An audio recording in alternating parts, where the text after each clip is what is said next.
Gentleman yields back. Would the gentleman from Washington care to be recognized for 5 minutes? Thank you, Mr. Chairman. Okay, Mr. Newhouse for 5 minutes. and thank you, panel, Director Ashe, Administrator Sullivan, Assistant Administrator Roush, for your patience this morning, this afternoon maybe now.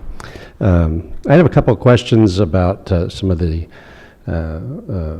wildlife in my state, specifically this morning, wolves and sage grouse. As you know, in the state of Washington, the gray wolf is delisted in part of the state, and part of the state it is not. Wolves have a tendency not to recognize political lines, and so that's a particular concern, as the populations are growing substantially in one range. Certainly they're impacting other. So since it does not seem to merit protection under the ESA any longer, do you believe the gray wolf, Director Ashe, should be delisted? And should the service move forward with the implementation and finalizing of the proposed rule? And could you also explain a little about why the service hasn't met its statutory deadline to do so?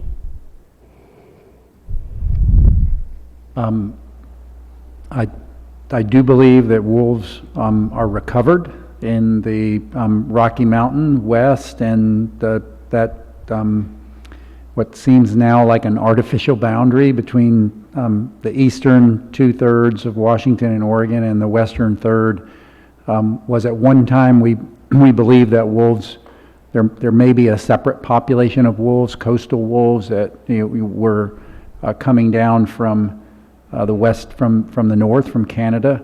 It appears that that's not the case, that wolves in Washington and Oregon are immigrants from Idaho, from the Rocky Mountain population, and that was reflected in our proposal to delist wolves nationwide. That proposal received severe criticism when we put it out for peer review, and so we are in the process of contemplating how to move forward. In the meantime, we've lost lawsuits in the Western Great Lakes and in Wyoming, and so the overarching situation with wolves has become very complicated, I'll say. And so I don't have a solution to present to you at this point in time in terms of how we can move forward, and we are not complying with the statutory deadline for our nationwide delisting rule because of that we find ourselves in a situation where the science is murky. We've made our best effort to try to resolve that. We've received strong criticism from the scientific community. So we're, and again, legislatively, we've suffered some setbacks. So we're in the process of trying to figure out the best way to move forward. Appreciate that. Look forward to working with you if we can help. Thank you, and I would say that the state of Washington and Oregon have been great partners, and it is important that we find a resolution, because as those wolves move into that eastern 1/3 of the states, they're endangered wolves. They're fully protected under the Endangered Species Act. We have few options to manage with flexibility in those areas. So it is important that we do find a solution. Thank you. Moving to sage grouse, Washington's one of the 11 states, and central Washington, my district, is kind of the epicenter of sage grouse habitat in my state.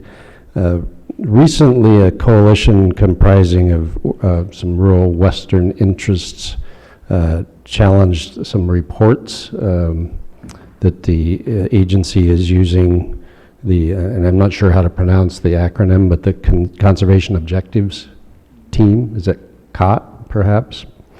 It's being challenged on the extensive flaws, and those are not my words, but quotations, flaws in the agency's science, in the fact that they exaggerate impacts of human activities while ignoring real threats like predation as well as natural fluctuations. So there was a letter sent, I believe, earlier this month to Secretary Jewell concerning that report.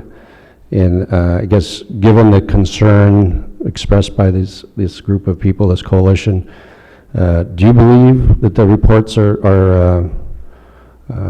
address specific cause and effects of the sage grouse population? Do you believe that the report is sound scientifically and uses the best available science to base these decisions?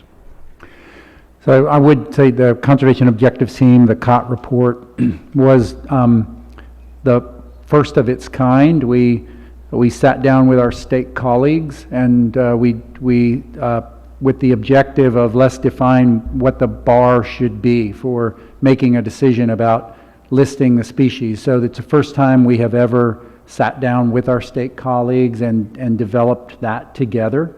And so I believe that the COT report does represent the best available science. When we started, the states had their major request was that we try to give them instruction on what to do, what needs to be done, not specifically how it should be done.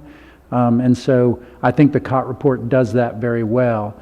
And there has been criticism on one side that, well, actually, people on both sides. We got a letter last week also from several scientists alleging that the COT report was not reflective of science, that it was not protective enough. And so, if you look at it from that perspective, maybe we have struck the right balance in the COT report. But we'll take that criticism on both sides into account as we look at the overall status of the sage grouse and make a decision. But the key point on the COT report being that was a document that we developed along with our state colleagues. So I have high confidence in it. I look forward to working with you on that as well. Thank you, Director, and thank you for your indulgence, Mr. Chairman.